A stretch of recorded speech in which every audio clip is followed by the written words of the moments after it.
Amateur scientists discover galactic bubbles. Presented by Science at NASA. Our galaxy gets its name from a luminous band stretching across the sky on warm summer nights. Innumerable stars in spiral arms blend together to form a milky river of light that literally cuts the heavens in two.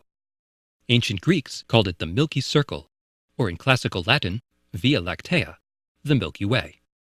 Modern skywatchers might have found a better name, though: Dom Perignon.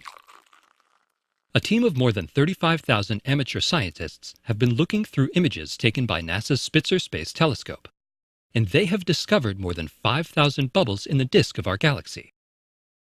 The Milky Way's disk is like champagne with bubbles all over the place, says Eli Bressert, an astrophysics doctoral student at the European Southern Observatory. Bressert is a professional astronomer who has been analyzing data from the Milky Way project, which harnesses the power of citizen scientists to explore space. Computers can find these kinds of structures, but none can yet match the power of the human eye, notes Robert Simpson of Oxford University, principal investigator of the Milky Way project.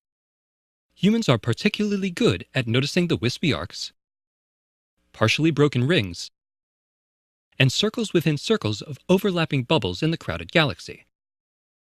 The Milky Way project taps into the wisdom of crowds by requiring that at least 5 people flag a potential bubble before adding it to the catalog.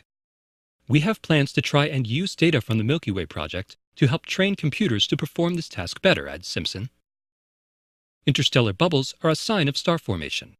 Fast-moving winds from young, hot stars blow bubbles into the surrounding gas and dust from which they are formed. Because stars are born in groups, the bubbles tend to crowd together, overlapping in ways that can trick computers. People, on the other hand, are finding more bubbles than researchers thought possible. These findings make us suspect that the Milky Way is a much more active star-forming galaxy than previously thought, says Bressert. Spitzer is an infrared telescope that can see long distances through the dusty plane of the Milky Way. Infrared vision is key to the bubble hunt. Star-forming regions are deeply embedded within dust in the galaxy, explains Simpson. Ordinary visible light has trouble penetrating these areas. You need infrared or radio wavelengths to detect them. Bubbles are so numerous, researchers suspect they must play an important role in the evolution of the galaxy.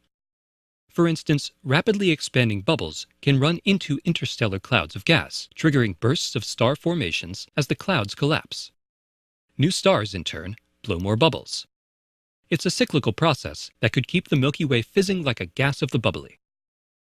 Curiously, the center of the Milky Way seems to be fizzing less than it should. The number of bubbles counted by volunteers drops off around the galactic center. We would expect star formation to be peaking in the galactic center because that's where most of the dense gas is, says Bressert. This project is bringing us lots of questions. Anyone who would like to help find the answers can join the Milky Way project at milkywayproject.org.